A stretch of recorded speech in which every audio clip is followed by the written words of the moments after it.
لبيك اللهم لبيك لبيك لا شريك لك لبيك إن الحمد وحده والصلاة والسلام على من لا نبي بعده أما بعد فأعوذ بالله السميع العليم من الشيطان الرجيم رب اشرح لي صدري ويسر لي أمري واحلل عقدة من لساني يفقهوا قولي. معزز سامعین، عشر ذی الحجہ کی تاریخ کل سے شروع ہو رہی ہے، پہلی یکم ذی الحج، اور یہ 10 دن جیسا کہ احادیث میں آیا ہے، آپ نے فرمایا فَأَكْثِرُوا فِيهِنَّ مِنَ التَّهْلِيلِ وَالتَّحْمِيدِ وَالتَّسْبِيحِ، اس میں کثرت سے سبحان اللہ، الحمدللہ، اللہ اکبر، لا الہ الا اللہ، یہ کثرت سے پڑھیں۔ یہ جو اذکار ہیں اللہ کو یاد کرنے کے لیے، یہ تسبیحات ہیں، یہ انسان کی تربیت بھی کرتی ہیں۔ یہ ذکر جو ہے انسان کی روح پر اچھے اثرات بھی اس کے پڑتے ہیں، اللہ کی رضا بھی مقصود و مطلوب ہوتی ہے اس کے ساتھ، اور وہ سرور اور وہ لطف بھی بندے کو ملتا ہے جس کے بارے میں اللہ تعالیٰ کا فرمان ہے الا بذکر اللہ تطمئن القلوب، خبردار جان جاؤ کہ اللہ کے ذکر کے ساتھ دلوں کو اطمینان ملتا ہے۔ تو دلی قلبی سکون، اطمینان، سکینت، راحت، یہ وہ مطلب اور مقصد ہے کہ جو نہ دنیا کی دولت سے حاصل ہو سکتا ہے، نہ کثرت اولاد سے حاصل ہو سکتا ہے، اور نہ ہی بہت بڑا عہدہ انسان کو مل جائے اس سے حاصل ہو سکتا ہے۔ اس کا تعلق ان چیزوں سے نہیں، مادی چیزوں سے نہیں ہے، یہ اللہ تعالیٰ کی طرف سے انسان کو وہ سرور والی کیفیت ہوتی ہے کہ ابن تیمیہ رحمۃ اللہ علیہ کہتے ہیں کہ ہماری قلبی سکون اور راحت کو اگر یہ پتہ چل جائے ان حکمرانوں کو تو ہم سے لڑائی لڑیں وہ سکون حاصل کرنے کے لیے۔ جب انہیں جیل میں بند کیا گیا، کہنے لگے جنت میری جو ہے میرے دل کے ساتھ ہے، میرے دل میں ہے، میں جہاں بھی ہوں خلوت میں اللہ کا ذکر ہے، جلوت میں بھی اللہ کا ذکر ہے۔ تو اللہ کے ذکر کے ساتھ جب لسان رطب ہو، زبان تر ہو اللہ کے ذکر کے ساتھ، تو دنیا آخرت کی جو ہے کامیابیاں انسان کے قدم چومتی ہے، قلبی سکون اور راحت میسر آتا ہے، دلی سرور محسوس ہوتا ہے بندے کو۔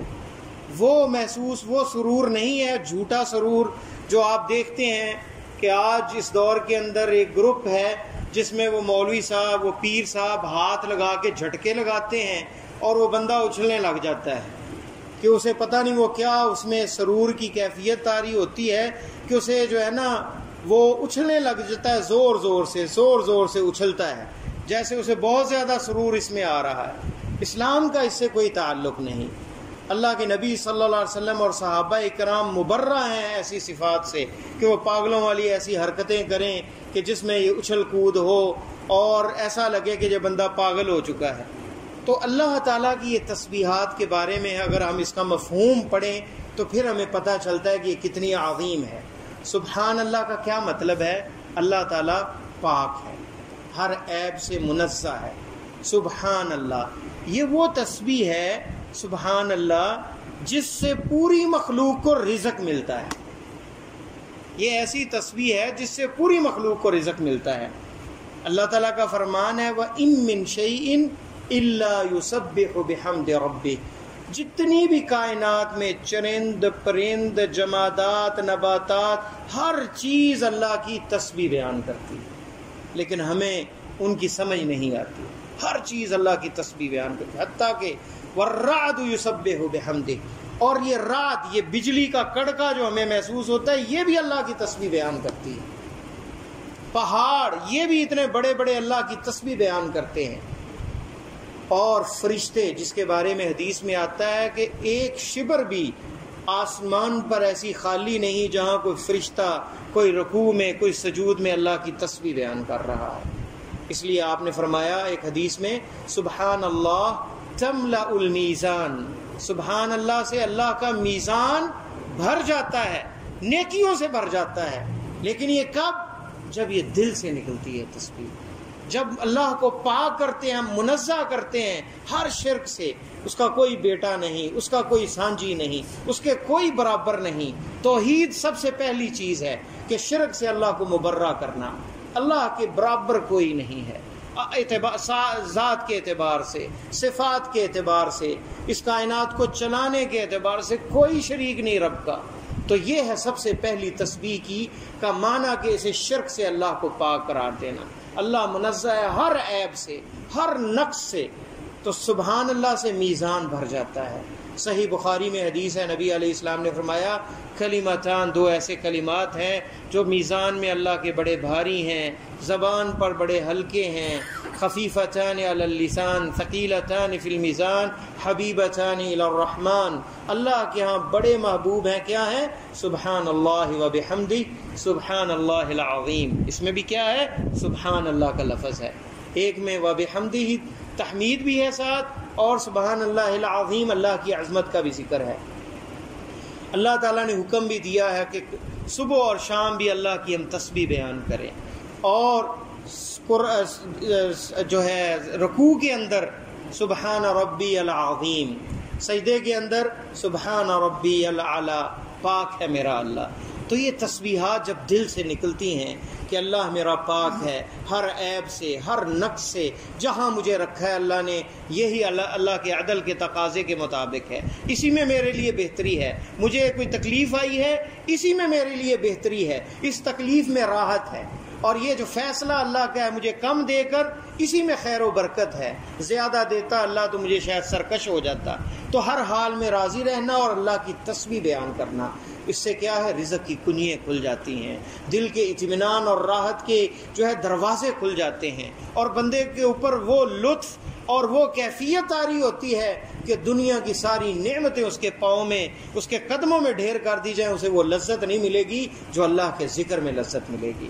اس لیے یہ دل کے ساتھ ذکر کیا جائے. سبحان اللہ الحمدللہ تملا ما بین السماء والارض، زمین و آسمان کے درمیان جو خلا ہے وہ پر ہو جاتی ہے الحمدللہ کہنے سے. الحمدللہ یہ بہت بڑا اللہ کا ذکر ہے، اللہ کا ہر حال میں تعریف کرنی. اللہ کے نبی صلی اللہ علیہ وسلم ہر حال میں اللہ کا شکر اور حمد بیان کرتے. تنگی ہوتی تو کہتے الحمدللہ علی کل حال، اور مصیبت اور پریشانی ہوتی الحمدللہ فی کل حال، اس طرح کہا کرتے. تو الحمدللہ ہر حال میں، حتیٰ کہ حدیث میں آتا ہے، جامع ترمذی کی روایت ہے کہ حدیث میں یہ لفظ ہیں کہ اللہ تعالیٰ کہتے ہیں کہ اخذتم ثمرۃ فؤاد عبدی، میرے بندے کے دل کا پھل توڑا ہے. فماذا قال عبدی، میرے بندے نے کیا کہا؟ فرشتے کہتے ہیں حمدک واسترجع، اے اللہ تیری اس نے حمد بیان کی اور انا للہ و انا الیہ راجعون پڑھا. اللہ فرماتے ہیں ابنوا لہ بیتا فی الجنہ، اس کے لیے جنت کے اندر ایک پیلس تیار کرو، وسموہ بیت الحمد، اس کا ٹائٹل، اس کا نام بیت الحمد رکھا جائے. یہ حمد ہے. اور صحیح مسلم میں روایت ہے کہ ان اللہ لا یرضی، اللہ تعالیٰ تو راضی ہو جاتے ہیں جب بندہ ایک لقمہ کھاتا ہے اور اللہ کی تعریف الحمدللہ کہتا ہے. ہر لقمے پہ الحمدللہ کہنا یہ مستحب ہے، یہ اللہ کا شکر ہے، اللہ اس پہ راضی ہو جاتا ہے. تو الحمدللہ اللہ تعالیٰ کی تعریف ہر حال کے اندر، پانی پینے کے بعد، ہر نعمت کے بعد الحمدللہ، سبحان اللہ، الحمدللہ، اللہ اکبر، اللہ سب سے بڑا ہے. جب سنت یہ ہے کہ جب سیڑھیوں سے نیچے اتریں تو کیا پڑھیں؟ سبحان اللہ، اللہ میرا پاک ہے، میں نیچے اتر رہا ہوں، اللہ منزہ ہے ہر نچلی صفات سے. اور جب بلندی پہ چڑھتے ہیں تو ہم پہاڑ پہ چڑھ رہے ہیں، سیڑھیاں چڑھ رہے ہیں، اوپر جا رہے ہیں. یہ ہم اوپر چڑھ رہے ہیں لیکن دل کی اور اپنی ذات کی یہ تربیت ہے کہ اللہ بڑا ہے، اللہ سب سے اونچا ہے. اللہ اپنے مرتبے کے اعتبار سے، عظمت کے اعتبار سے، تصرف کے اعتبار سے، اپنی خزانوں کے اعتبار سے، ہر اعتبار سے وہ اللہ عرفہ، مکرم، معزز اور سب سے بڑا ہے. اس لیے نماز شروع کرتے ہیں اللہ اکبر، اللہ سب سے بڑا ہے. دکان چھوٹی ہے، میرے گھر کے مسائل چھوٹے ہیں، مجھے جو خیالات آتے ان کی کوئی حیثیت نہیں رب کے سامنے. اپنی نیت کا استحضار کریں، اللہ اکبر، اللہ سب سے بڑا ہے.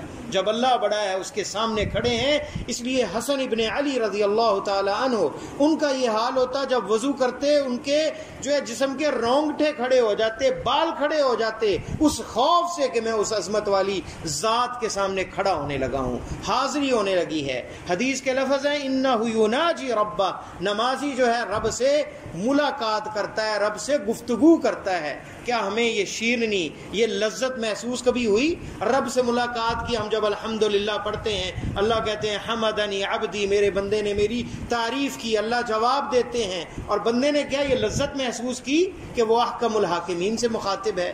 کیا وہ لذت نہیں آتی کوئی بندہ اگر پرائم منسٹر پاکستان کا اسے اسپیشل دعوت دے, انوائٹ کرے اور اس کا اہتمام کرے, اس کی بات سنے, اس کا جواب دے, وہ سارا دن اپنے دوستوں کو بتائے گا جناب میری ملاقات ہوئی پرائم منسٹر سے اور یہ اس نے کہا اور میں نے یہ کہا, کتنا خوش ہوگا.